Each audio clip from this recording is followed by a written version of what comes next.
الرحمن الرحیم اللہم صلی علی محمد وعلی محمد۔ سامعین گرامی، باب صلات میں سے مختلف سوالات کا جواب آپ لوگوں کی خدمت میں پیش کر رہا ہوں۔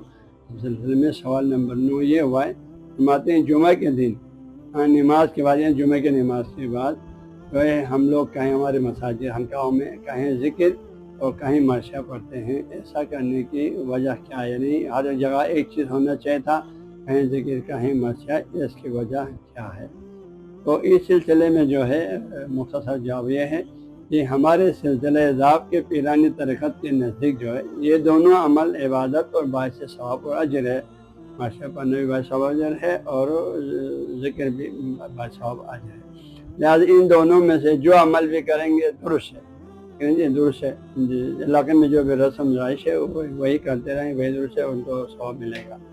تاہم ہمارے پیرانی طریقت نے علاقوں کی، ہر علاقے میں علاقوں کی مخصوص مذہبی حالات دیکھ کر جو ہے کہیں ذکر کا حکم دیا ہے تو کہیں مرثیہ پڑھنے کا حکم دیا ہے اور کہیں دونوں عمل کا حکم دیا ہے۔ وہ علاقے کی مخصوص حالت ہے، وہاں نورواشی مسلک کی جو ہے بنیادی تعلیمات کی ان لوگوں کی مسلک کے بارے میں ذہن سازی کی خاطر کہیں صرف مرثیہ کا حکم دیا، کہیں ذکر کا حکم دیا، کہیں دونوں کا۔